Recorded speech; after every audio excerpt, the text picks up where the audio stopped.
അസ്സലാമലൈക്കും. എന്തൊക്കെയുണ്ട് വിശേഷങ്ങൾ? എല്ലാവർക്കും സുഖമാണെന്ന് വിശ്വസിക്കുന്നു. ഇന്ന് ഞാൻ വന്നിട്ടുള്ളത് ഒരു മീൻ അടയുടെ റെസിപ്പിയുമായിട്ടാണ്. അപ്പോൾ നമ്മുടെ വീഡിയോയിലേക്ക് പോകുന്നതിന് മുന്നേയായിട്ട് നമ്മുടെ ചാനൽ ആദ്യമായിട്ട് കാണുന്നവരുണ്ടെങ്കിൽ വീഡിയോസൊക്കെ ഇഷ്ടപ്പെടുന്നുണ്ടെങ്കിൽ ഒന്ന് സബ്സ്ക്രൈബ് ചെയ്തേക്കുക. സബ്സ്ക്രൈബ് ചെയ്യുമ്പോൾ ബെൽ ബട്ടൺ പ്രസ് ചെയ്ത് ഓൾ എന്ന ഓപ്ഷൻസ് കൂടെ ഒന്ന് ക്ലിക്ക് ചെയ്യണം. അപ്പോൾ നമുക്ക് ആദ്യം മീനിലേക്കുള്ളൊരു മാരിനേഷൻ തയ്യാറാക്കണം. അതിന് വേണ്ടിയിട്ട് ഞാനിപ്പോൾ ഒരു ബൗളിലേക്ക് 2 ചെറിയ സ്പൂണോളം മുളക് പൊടി ചേർത്ത് കൊടുക്കുന്നുണ്ട്. പിന്നെ അതുപോലെ തന്നെ ഒരല്പം മഞ്ഞൾപ്പൊടി ചേർക്കുന്നുണ്ട്. പിന്നെ ഇതിലേക്ക് കുരുമുളക് പൊടി ചേർക്കുന്നുണ്ട്. പിന്നെ അതുപോലെ തന്നെ ഇഞ്ചി വെളുത്തുള്ളി പേസ്റ്റ് കൂടി ചേർക്കുന്നുണ്ട്. പിന്നെ പാകത്തിനുള്ള ഉപ്പും ചേർത്ത് കൊടുക്കുക.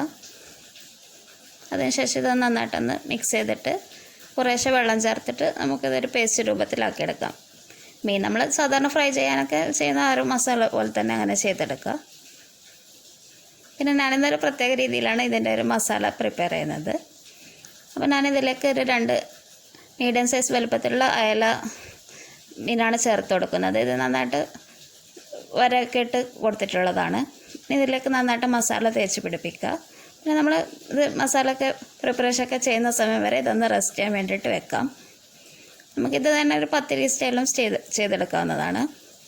പിന്നെ ഞാനിപ്പോൾ ഒരു പാനിലേക്ക് കുറച്ച് വെളിച്ചെണ്ണ ചേർത്തിട്ടുണ്ട്. പിന്നെ ഇതിലേക്ക് ഞാൻ കറിവേപ്പില ചേർക്കുന്നുണ്ട്. പിന്നെ ഇതിലേക്ക് ഈ ഒരു മീൻ പീസസൊക്കെ ചേർത്ത് കൊടുക്കുക. ഇത് നമുക്ക് ലോ ടു മീഡിയം ഫ്ലെയിമിൽ തന്നെ ചെയ്തെടുത്താൽ മതി.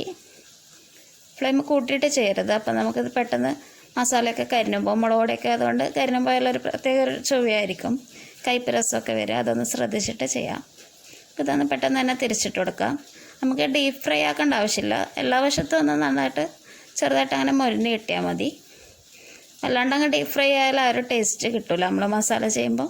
അപ്പോൾ അതൊന്ന് ശ്രദ്ധിച്ചിട്ട് ചെയ്യണം. ഇതിപ്പോൾ ഞാനിപ്പോൾ മീൻ അട ചെയ്യാൻ വേണ്ടിയിട്ടായതുകൊണ്ടാണ് ചെറിയ പീസസായിട്ട് ചെയ്തിട്ടുള്ളത്. അപ്പോൾ നമുക്ക് മീൻ പത്തിരിയൊക്കെ ചെയ്യുന്നുണ്ടെങ്കിൽ ഇത്തിരി വലിയ പീസായിട്ട് തന്നെ മീൻ മുറിച്ചെടുത്താൽ മതി. പിന്നെ ഞാനിപ്പോൾ ഒരു പാനിലേക്ക് കുറച്ച് വെളിച്ചെണ്ണ ചേർക്കുന്നുണ്ട്. ഇത് ഞാൻ തേങ്ങ വറുത്തിട്ടാണ് മസാല തയ്യാറാക്കുന്നത്. അപ്പം ഞാനിതിലേക്ക് കുറച്ച് കുരുമുളക് അതുപോലെ തന്നെ ഒരു ചെറിയ കഷ്ണം സവാളയും ചേർത്ത് കൊടുത്തിട്ടുണ്ട്. സാധാരണ എല്ലാവരും തേങ്ങ നമുക്ക് അരച്ചിട്ട് ചേർക്കാറുണ്ട്. അല്ലാണ്ട് തേങ്ങ അങ്ങനെ തന്നെ ചേർത്ത് കൊടുക്കാറുണ്ട്. അപ്പം ഞാനിപ്പോൾ ഒരു വ്യത്യസ്തമായിട്ടാണ് ചെയ്യുന്നത്. ഞാനിതിലേക്ക് കുറച്ച് പെരുംജീരകം കൂടി ചേർത്തിട്ടുണ്ട്. ഇതൊക്കെ നമുക്ക് ലോ ഫ്ലെയിമിൽ തന്നെ വെച്ചിരുന്നാൽ മതി. പിന്നെ ഇതിലേക്ക് നമുക്ക് ഈ ഒരു തേങ്ങ ചേർത്ത് കൊടുക്കുക. ഏകദേശം 8 ചെറിയ സ്പൂണോളം തേങ്ങ ചേർക്കുന്നുണ്ട്. ഇത് ചേർത്തിട്ട് ലോ ടു മീഡിയം ഫ്ലെയിമിൽ നന്നായിട്ട് തന്നെ ഒന്ന് റോസ്റ്റ് ചെയ്തെടുക്കുക. ഇളക്കിക്കൊണ്ടിരിക്കാൻ വേണ്ടിയിട്ട് ശ്രദ്ധിക്കണം, അല്ലെങ്കിൽ പെട്ടെന്ന് കരിഞ്ഞു പോവും. ഇതൊന്ന് ശ്രദ്ധിച്ചിട്ട് ചെയ്യുക. ഇതൊന്ന് റോസ്റ്റായി വരുന്ന സമയത്ത് ഞാനിപ്പോൾ ഇതിലേക്ക് 2 ചെറിയ വറ്റൽമുളകും അതുപോലെ തന്നെ ഒരു ചെറിയ സ്പൂൺ മല്ലിപ്പൊടിയും കൂടി ചേർത്ത് കൊടുത്തിട്ടുണ്ട്. വറ്റൽമുളക് വലുതാണെങ്കിൽ ഒരെണ്ണമൊക്കെ ചേർത്താൽ മതി. അത് ചേർത്തിട്ട് പെട്ടെന്ന് തന്നെ ഒന്ന് ഫ്ലെയിം ഓഫ് ചെയ്യുക. ലോ ഫ്ലെയിമിൽ തന്നെ അങ്ങനെ പെട്ടെന്ന് തന്നെ ഫ്ലെയിം ഓഫ് ചെയ്തിട്ട് ഇത് ചൂടാറാൻ വേണ്ടിയിട്ട് വെക്കാം. ഇതിപ്പോൾ ചൂടാറി കഴിഞ്ഞതിന് ശേഷം ഞാനിപ്പോൾ ഒരു മിക്സിയിൽ ചേർത്ത് കൊടുത്തിട്ടുണ്ട്. അതിലേക്ക് ഒരല്പം മാത്രം വെള്ളം ചേർത്തിട്ട് ഇതൊന്ന് നന്നായിട്ടൊന്ന് അരച്ചെടുക്കുക. വെള്ളം അധികമായി പോരുത്, അപ്പം പെട്ടെന്ന് അങ്ങനെ അരഞ്ഞ് കിട്ടില്ല. അതൊന്ന് ശ്രദ്ധിക്കണം.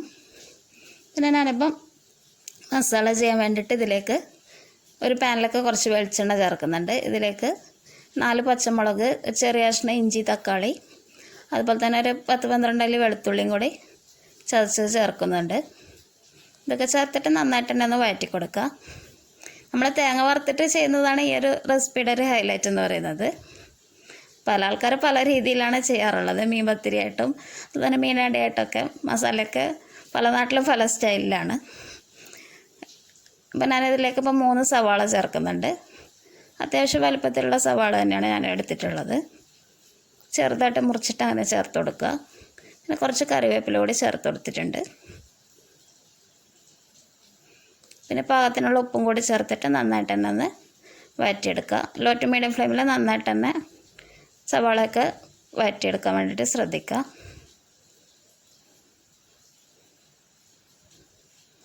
പിന്നെ ഇതിലേക്ക് ഞാനിപ്പോൾ കുറച്ച് മഞ്ഞൾപ്പൊടി ചേർക്കുന്നുണ്ട്. ഇതിൽ വേറെ മസാലപ്പൊടികളൊന്നും ചേർക്കുന്നില്ല. അതുകൊണ്ട് മഞ്ഞൾപ്പൊടി ഞാനിപ്പോൾ ചെറിയ സ്പൂൺ തന്നെ ചേർത്തിട്ടുണ്ട്. ഇത്തിരി കളറൊക്കെ കിട്ടാൻ വേണ്ടിയിട്ട് അങ്ങനെ ചേർത്ത് കൊടുക്കുക. അതും ചേർത്തിട്ട് നന്നായിട്ട് തന്നെ ലോ ഫ്ലെയിമിൽ വഴറ്റി കൊടുക്കുക. മസാലയൊക്കെ ഒന്ന് നന്നായിട്ട് സെറ്റായി വരുന്ന സമയത്ത് ഇതിലേക്ക് നമുക്ക് തേങ്ങ അരച്ച ഒരു അരപ്പ് ചേർത്ത് കൊടുക്കാം.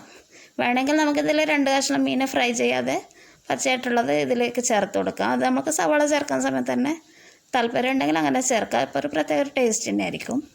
പിന്നെ ഇതിൽ തേങ്ങ ചേർത്ത് കൊടുത്തിട്ട് ലോ ഫ്ലെയിമിൽ തന്നെ നന്നായിട്ടൊന്ന് മിക്സ് ചെയ്തെടുക്കുക. പിന്നെ ഇതിലേക്ക് മീൻ പീസസ് ചേർത്ത് കൊടുക്കുക. ഞാനിപ്പോൾ അല്പം ഗരം മസാല കൂടി ചേർത്തിട്ടുണ്ട്, അത് കാണിക്കാൻ വിട്ടതാണ്. കൂടുതൽ വേണ്ട, വളരെ കുറച്ച് മതി. കുറച്ച് മല്ലിയില അതുപോലെ തന്നെ നമ്മൾ മീൻ ഫ്രൈ ചെയ്ത ഓയിലും കൂടി ചേർക്കുന്നുണ്ട്. മീൻ ചേർത്ത് കൊടുത്ത് തന്നെ നമുക്കിത് ഓവർ മിക്സിങ് ചെയ്യേണ്ട ആവശ്യമില്ല. മീൻ വല്ലാണ്ടങ്ങ് പൊടിഞ്ഞു പോകും, നമുക്കിത് ആവിയിലൊക്കെ വേവിക്കാനുള്ളതല്ലേ. ചെറുതായിട്ടൊന്ന് മിക്സ് ചെയ്തിട്ട് പെട്ടെന്ന് തന്നെ ഒന്ന് ഫ്ലെയിം ഓഫ് ചെയ്യുക. അതിനുശേഷം നമുക്കിത് ചൂടാറാൻ വേണ്ടിയിട്ട് വെക്കാം. പിന്നെ ഇതിലേക്കുള്ള മാവ് തയ്യാറാക്കാൻ വേണ്ടിയിട്ട് ഞാനിപ്പം ബോധന റൈസാണ് യൂസ് ചെയ്തിട്ടുള്ളത്. ഞാനിപ്പം ഏകദേശം 1 ഗ്ലാസ് അരി തിളച്ച വെള്ളത്തിൽ കുതിർത്തെടുത്തിട്ടുള്ളതാണ്. അതിൻ്റെ കൂടെ ഒരു 3 സ്പൂൺ പച്ചരി പച്ചവെള്ളത്തിൽ കുതിർത്തതും കൂടി ചേർത്തിട്ടുണ്ട്. പിന്നെ നന്നായി കഴുകി ഡ്രെയിൻ ചെയ്തെടുത്ത ശേഷം ഒരു മിക്സിയുടെ ജാറിലേക്ക് ചേർത്ത് കൊടുക്കുക. ഇതിലേക്ക് ഞാനിപ്പോൾ 1 ഗ്ലാസ് തേങ്ങ ചിരകിയത് കൂടി ചേർക്കുന്നുണ്ട്. പിന്നെ അതുപോലെ തന്നെ കുറച്ച് പെരിഞ്ജീരകം ഇത്തിരി അധികം ചേർത്തിട്ടുണ്ട്. പിന്നെ ഒരല്പം മാത്രം ചെറിയ ജീരകം കൂടി ചേർക്കുന്നുണ്ട്. ഒരു ചെറിയ കഷ്ണം ഉള്ളി ചേർത്ത് കൊടുക്കുക. ഒരു ചെറിയ സവാളയുടെയൊക്കെ ഒരു പകുതിയൊക്കെ മതിയാവും. പിന്നെ കുറച്ച് ഉപ്പ് കൂടി ചേർത്ത് കൊടുക്കുക. പിന്നെ ഒരല്പം ഗരം മസാല കൂടി ചേർത്ത് കൊടുക്കുക. പിന്നെ കുറച്ച് വെള്ളം ചേർത്തിട്ട് ഇതൊന്ന് അരച്ചെടുക്കുക. ഞാനിപ്പോൾ 1.5 ഗ്ലാസ് വെള്ളം ചേർത്തിട്ടുണ്ടായിരുന്നു. പിന്നെ ഞാനിപ്പോൾ ഇതിലേക്ക് കുറച്ചുകൂടി ഉപ്പും അതുപോലെ തന്നെ ഒരല്പം കൂടി വെള്ളം കൂടി ചേർക്കുന്നുണ്ട്. നന്നായിട്ട് തന്നെ ഒന്ന് അരച്ചെടുക്കാൻ വേണ്ടിയിട്ട് ശ്രദ്ധിക്കണം. പിന്നെ ഇതിലേക്ക് ഞാനിപ്പം റേഷൻ അരി പുഴുങ്ങലരി പൊടിച്ചിട്ടുള്ള പൊടിയാണ് ചേർക്കുന്നത്. പുഴുങ്ങലരി നമുക്ക് ഏത് വേണമെങ്കിലും ഉപയോഗിക്കാവുന്നതാണ്. പൊന്നി, കുറുവ, ബോധന ഏത് വേണമെങ്കിൽ നമുക്ക് യൂസ് ചെയ്യാം. ഇത് ചേർത്തിട്ട് നന്നായിട്ട് തന്നെ ഇതൊന്ന് കുഴച്ചെടുക്കുക. സോഫ്റ്റ് ഡോ ആയിട്ട് വരുന്നവരെ നല്ല രീതിയിൽ തന്നെ ഒന്ന് കുഴച്ചെടുക്കുക. അതിനുശേഷം കൈവെള്ളയിൽ ഇത്തിരി ഞാൻ ഓയിൽ അപ്ലൈ ചെയ്തിട്ടുണ്ട്. അതുപോലെ തന്നെ വാഴയില ഞാനിപ്പോൾ വാട്ടിയെടുത്തിട്ടാണ് ചെയ്യുന്നത്.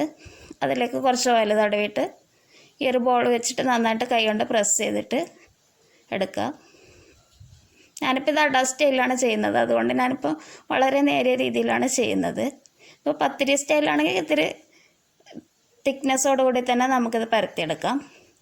ഇതിപ്പോൾ ഞാനിപ്പോൾ അടയായിട്ട് ചെയ്യുന്നതുകൊണ്ട് മസാല ചേർത്തിട്ട് ഇതിൻ്റെ 2 അറ്റം ഒന്ന് യോജിപ്പിക്കുന്നുണ്ട്. ഇപ്പോൾ പത്തിരി സ്റ്റൈലാണ് ചെയ്യുന്നുണ്ടെങ്കിൽ നമ്മൾ ഇതേപോലെ മസാല തേച്ചിട്ട് ഇതിലേക്ക് ആ ഒരു മുഴുവൻ മീൻ അങ്ങനെ വെച്ച് കൊടുത്തിട്ട് അതിന് മുകളിൽ വേറൊരു പത്തിൽ വെച്ചിട്ട് അടച്ചിട്ടാണ് ചെയ്യുന്നത്. ഇതിപ്പോൾ ഞാനിപ്പം ഗ്യാസിൽ 25 മിനിറ്റോളം വേവിക്കുന്നുണ്ട്. അപ്പോൾ നമ്മുടെ അടിപൊളി മീനട റെഡി ആയിട്ടുണ്ട്. എല്ലാവരും ട്രൈ ചെയ്ത് നോക്കണം. താങ്ക്